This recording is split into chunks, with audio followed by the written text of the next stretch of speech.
gerçeği de çıplak şekilde söyleyelim ki halkımız ona göre bir tavır ortaya koysun. Bu gelinen aşamayı bugün itibariyle bu sayfa nasıl değerlendirmek, okumak gerekiyor? Ölüm kalım savaşındayız şu an mevcut durumda. Ölüm kalım direnişindeydi aynı zamanda. İyi direniş gösterilirse, iyi bir savunma mekanizması oluşturursa, 4 parça ve Avrupa'da gerekli oranda katılım gösterilirse Orta Doğu'da Kürtlerin kazanmaması için hiçbir neden yoktur. Şu an dediğiniz gibi kaybedilmiş hiçbir şey yoktur. Savaş devam ediyor ve Orta Doğu'dur burası yani. Bazen geri adımlar atarsın, bazen geri çekilirsin, bazen de kaybedersin aslında. Şu an mevcut durumda Rojava'da 3 temel ya da ana şehir yapılan antlaşmalar temelinde hatta çetelerin eline geçmiş durumdadır. Raka'dır, işte diyelim ki Derazor'dur ve benzeri stratejik yerlerdir. Fakat bu hiçbir şeyin sonu değildir yani. Yani bu mücadelenin edilmeyeceğinin anlamına gelmiyor. Zaferlerin elde edilemeyeceğinin anlamına gelmiyor. Bu bağlamda bence sorun ele alıp değerlendirilmesi gerekiyor. Bazılarının yapmış olduğu özel savaş propagandaları ve bazıları da alet olan, bu propaganda alet olan kesimlerin kendisinin Kürt olduğunu, Kürt kimlikli olduğunu söyleyenlerin de bu konuda ileriki süreçte eğer Kürtler 4 parçada ve Avrupa'da ya da dünyanın 4 bir yanında gerekli direnişi gösterebilirlerse bunlar da mahcup olacaklardır. Kürtleri boğmak isteyen devletler de bu anlamda neyle kiminle savaşmış olduğunu da anlamış olacaklardır. Bu anlamda Orta Doğu'da her şeyin daha yerine oturtulmamıştır. Bir taş yerine oynadığında o taşın nerede nasıl bir zemin bulacağı da henüz daha belli değildir. Çünkü yeniden revize ediliyor, yeniden adlandırılıyor. Uluslararası güçler bu iş içindedir. Amerika dahil olmak üzere özellikle zaten öncülük yapan kendisidir. En nihayetinde mevcut durumda Rojava'daki savaşı yöneten Türkiye Devleti'nin kendisidir. Evet. Yani hem genel kurmayı hem işte MİT Müsteşarı hem işte Dışişleri Bakanı hem de kurma heyeti. Yani savaşı yürüten kurma heyetinin kendisidir. Erdoğan telefon başında zaten kalkmıyor. Bunu söyleyenler de Türkiye'deki yazarların kendisidir. Yani Erdoğan'ı destekleyenlerin anlatımlarıdır. Bu nedenle sıkıştırıyor yani Türkiye. Kesinlikle taviz verilmesin. Mesela 14 maddelik yapılan o antlaşmayı bile mevcut durumda yani bugün yapılan görüşmede onu da kabul etmemişlerdi. Açıkça şunu söylüyor, silahlarınızı bırakacaksınız, teslim olacaksınız ve herkes kendi gidip evinde oturacak gibi bir yaklaşım vardı. Evet, bir cümle diyeyim, Ferhat Şami'nin bir açıklaması var, kusura bakma sözünü kestim. Bir cümlelik bir açıklama, iki Kürtçesini okuyacağım, sonra Türkçesini okuyacağım. Ferhat Şami, Suriye Demokratik Güçlerin basın sözcüsü, şöyle yazmış: her tecrübe gelime an jiyaneki Brumet anji şehadedek bir şeref. Her şey halkımız için yan onurlu bir yaşam, onurlu bir şerefli bir şehadet. Evet. Demek ki durum bu kadar kritik yani. Evet. Bir de şunu söyleyeyim ben hemen Cahit. Şimdi dedim ya Orta Doğu'da henüz daha taşlar yerine oturmamıştır. Evet. Yani 100 yıldır oturulan taşlar havaya kalktı. İşte Kürtlerin mücadelesi, onun direnişi, Rojava'nın inşası, Suriye'nin yeniden yapılandırılması, Irak'ın geri çekilmesi, İran'ın geri çekilmesi benzeri. Şu an hiçbir şey yerine oturmamıştır. Yerine oturabilecek aslında, daha sonra bu taşları kim oturtacak? Güç oturacak. Kim daha iyi direnirse, kim daha iyi siyaset yaparsa, kim daha iyi kendini birleştirirse o taşları onlar yerine oturacaktır. Mevcut durumda Kürtleri soykırımdan kurtaracak, katliamdan kurtaracak tek bir yol var yani. Evet. Başka hiçbir şey yok. Ne Amerika'dır, ne İsrail'dir, ne İran'dır, ne de şudur. Kürtlerin birliğidir. Kürtlerin ortak mücadelesidir. Kürtlerin ortak bir savunma ekseninde kendi savunma gücünün oluşturulmasıdır. Bu konuda biraz geç kalınmış sayılır mı? Geç kalınmamıştır. Evet. Evet. 10 yıl önce olması gerekirken, 5 yıl önce olması gerekirken, 20 yıl önce olması gerekirken ama ne yazık ki olmadı. Ama bugün de demek istediğim Kürtlerin boğazına dayatilmiş olan bu keskin bıçaktan kurtulmanın tek yolu mevcut durumda birliği oluşturmaktır. Güney, Rojava, Bakır ve Rojava. Buna bağlı olarak da Avrupa bunları kesinlikle bir savunma hattının oluşturulması gerekir ki bu katliamdan, bu soykırımdan kurtulması gerekiyor. Bir nokta daha ben söyleyeyim ona. Burası Orta Doğu'da dedim. Evet. sürekli savunma pozisyonundan olmak, sürekli karşı tarafın önce askeri olarak saldırması, sonradan onun masaya getirilmesi, sonra da onun masaya oturtması, biliyoruz ki kim askeri olarak hedefe saldırırsa masada da o güçlü olur. Şu an mevcut durumda yapılan odur. O açıdan o zaman Kürtlerin de askeri gücünün yanında, savunmanın yanında politik adımların atması gerektiğini Mesela ne düşünüyorum gibi politik adımlar mesela atabilir? Rojava'da Şam'dan bağımsız ayrı bir hükümet kurulabilir yani.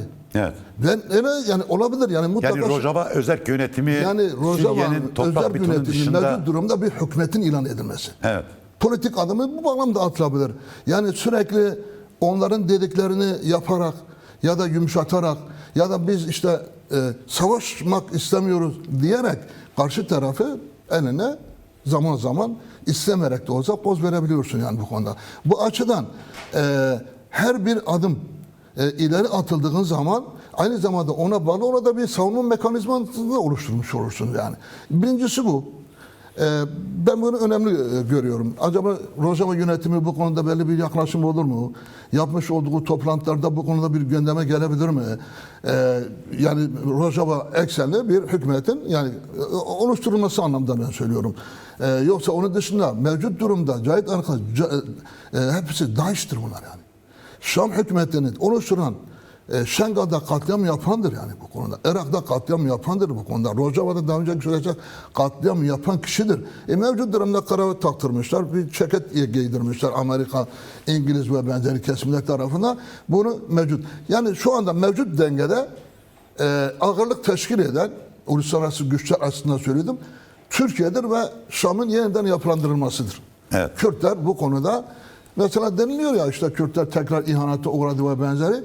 Başta beri de bu böyledir yani. Aslında biliniyordu da. Şöyle biliniyordu. Fransa'da yapılan anlaşma yani İsrail ile Suriye'nin ya da Şam Aslında bu anlaşma değil. Türkiye, İsrail'in teslimiyeti anlamı. Evet. Suriye'nin teslimiyeti. zaten teslim olmuş aslında. Yani Amerika gittiği zaman zaten teslim olmuştu. Orada işte o koku kendisine sürttüğü zaman zaten teslim olmuştu o konuda. Söylemesi gereken her şey. Bir de şöyle bir durum var. Ben onu da bir bile izah edeyim. Amerika ya da uluslararası güçler Orta Doğu'da iki devletten rol biçmektedir. Şu an mevcut yeniden yapılandırılmasında. Evet. Birincisi İsrail'dir. İkincisi de yedek rol bağlamda yedek güç olarak da Türkiye'dir. Dolayısıyla Türkiye'nin bu rolü, bu misyonun gereklerini yerine getirebilmesi için ne yapması gerekiyor? Onlarda talebi vardır. Talebi nedir? Kürdistan'da herhangi bir statüye sabit olmaması. Yani Kürtlerin herhangi bir statüye sabit olmaması, Kürtlerin dize getirilmesi, teslim alınması ve katliamdan geçirilmesidir. Şu an yapılan budur yani bu konuda. Bir şey daha söyleyeyim. Buyur. Rojava yönetiminin açıklaması oldu. Seferberlik ilan edildi. Biraz önce kendiniz de okudunuz. Bu seferberlik dünyada nerede bir Kürt varsa onun kapsadığını diye düşünüyorum. En azından yapılan açıklamalar o bağlamdaydı. Kuzeyden, Rojavat'tan, Avrupa'dan, Güney'den ve benzeri yerlerden. Bu gerçekten acaba silahlı güçleri de kapsamıyor mu yani? Yani Rojava'nın dışında bulunan Kürt silahlı güçlerini, mesela peşmergeleri, mesela işte diyelim ki gerillayı ya da başka yerde, başka zeminde mevcut durumda Kürtlerin güvenliğinden kendisini sorumlu olarak gören güçlerin bu konuda mutlaka düşünmesi gereken şeyler vardır yani. Yani eğer Rojava yönetimin yapmış olduğu seferberlik ilanının herkesin katılması gerektiğini söylüyorsa ve eğer bu öyle bir durum olmasa Rojava halkının katliamdan geçirileceğini belirtiyorsa, soykırımdan geçireceğini belirtiyorsa o zaman şimdiye kadar Kürtleri yani daha doğrusu Kürtlerin güvenliğini sağlamada kendisini sorumlu gören güçler bunu ele alınması, denetmesi gerektiğini biliyorum ben yani. Evet. Rojava bu konuda gücü yetersiz kalabilir. Mesela peşmergeler madem ki sadece güneydeki Kürtleri eğer korumakta sorumlu değilse ve tüm Kürtlerden eğer sorumlu olarak kendisini görüyorsa o zaman Rojava hemen dibindedir. Bu konuda gerekli müdahalede bulunabilir. Başka silahlı güçler var. O silahlı güçler kendisini bu konuda nasıl ele alabilir, değerlendirir? Mutlaka öncü konumda olanlar, komutanlar bunun ele alıp değerlendirecektir. Yani sonuçta orada bir halk katliamdan geçiriliyor, soykırımdan geçiriliyor Kürtler ve siz de orada duruyorsunuz, bekliyorsunuz bazı hassas nedenlerden dolayı. Bu konuda tabii nasıl olur, nasıl ele alınır, nasıl analiz eder onu bilemiyorum yani mevcuttur. tabii Ama ben politik olarak iki temel noktalardan hareket edilmesi gerektiğini anlıyorum. Bir, Rojava'nın kendisini bu bağlamda politik olarak kendisinin artık ifade edebilecek noktaya getirilmesi, ifade edebilecek, sadece kasede olarak değil, bir bütün olarak kendisini ifade edebilecek, birlik ekseninde kendisini bu konuda uluslararası güçlerine kabul ettirecek bir politik yaklaşım. İkincisi de askeri güç olarak yapılan çağrılara cevap verme gerekir diye düşünüyorum. Elbette ki kuzeydeki gençler, elbette ki işte güneydeki gençler, Rojava'daki gençler ya da halkın kendisi yani neyse bu konuda katılım göstermesi, Rojava'ya akın etmesi, Kobani direnişi dönemi ile bağlantılı olarak ama aynı zamanda özellikle kendisini Kürdistan halkını savunma gücü olarak gören kesimlerin de bu konuda kendisini ele alması gerektiğini düşünüyorum yani. Bir son dakika gelişmesi var. Mezopotamya Haber Ajansı aktarmış. Diyor ki Suriye Demokratik Güçleri basın merkezi açıklama yapmış. Türk insansız hava araçları Haseke şehrinin güneyindeki Kızvan Dağı'nı bombaladı diyor. Yani Türkiye direkt işin içerisinde. Aynı zamanda bölgeye topçu ateşi de açıldı. Bu arada güçlerimiz El Aliye köyü ekseninde Şam güçlerinin saldırılarını püskürterek saldırganlara ağır personel ve tesisat kaybı verdiği deniliyor. Ayrıca Tıltemir'e yönelik bir saldırı var. Burada da direnişçiler, Suriye Demokratik Güçleri ve YPG güçleri işgalcilere de ağır darbe vurmuşlar ve bir tank imha edilmiş. Bunu da aktarmış olalım. Yani Türk devleti açıktan siyasıyla hava saldırısı yapmış Kızvan Dağı'ndaki bir noktaya. Ve tabii bu şunu gösteriyor. Yani Türkiye işin içerisinde zaten baştan itibaren ama bu sefer açıktan yer almış. Görünen o ki karada ilerlemek isteyen işgalciler zora düştükleri zaman Türk SİHA'ları, Türk hava saldırıları devreye giriyor. Yani şimdi bir şey soracağım, böyle söylemek istiyorum. Hani halkımızın moralinin yüksek olması açısından sormak istiyorum. Çünkü bu bir savaş tabii. Savaşın sonucunu sahadaki güç dengeleri belirleyecek ama bir şey daha belirliyor her savaşın sonucunu.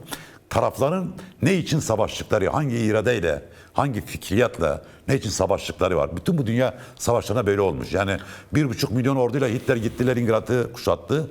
1,5 yıl kuşatma sürdü. Yenildiler orada.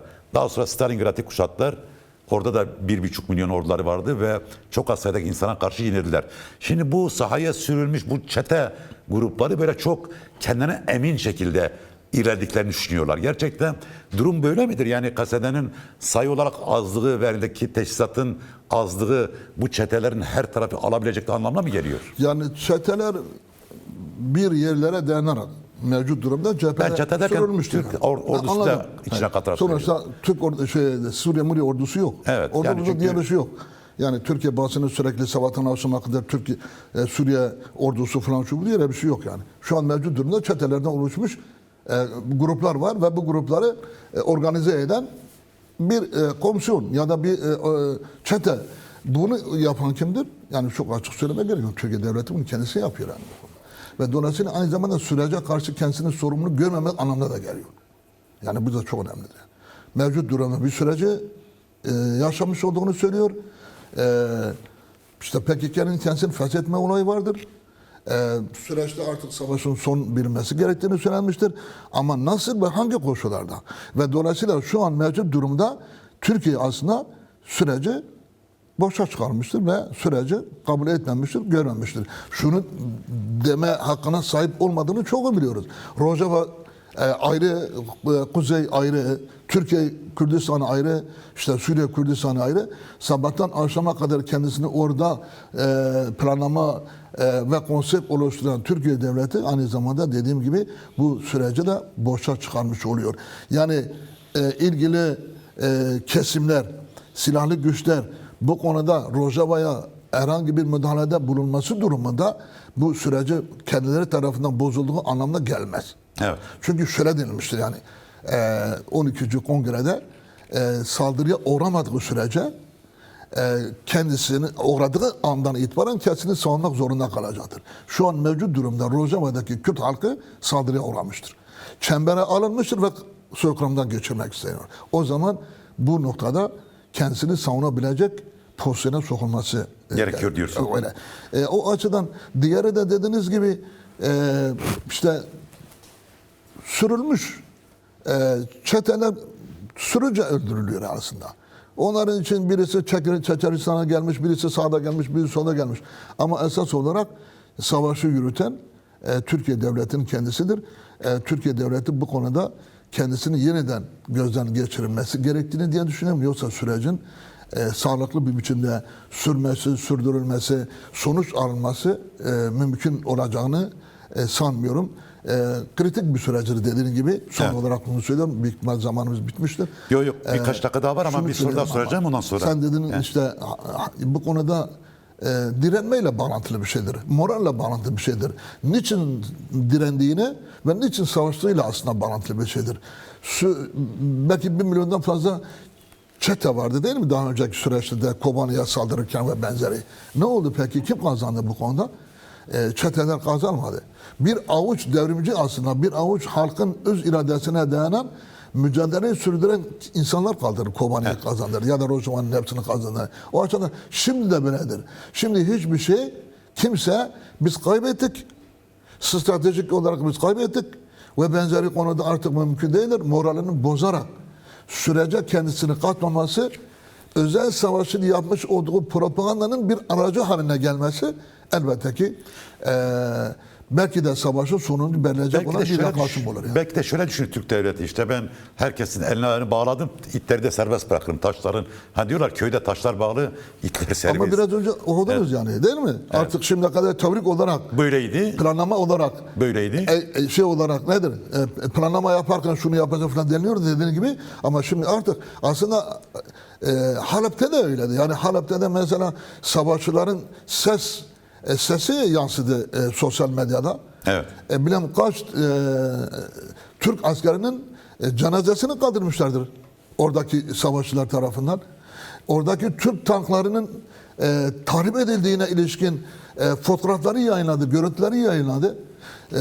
SİHA'ların havada uçtuğunu Rojava Dışişler Eş Başkanı'nın sözcüsünün ailesinden 7 kişinin Türkiye uçakları tarafından öldürdüğü açıklamalar yapıldı. Evet. Yani başta beri aslında için içindedir.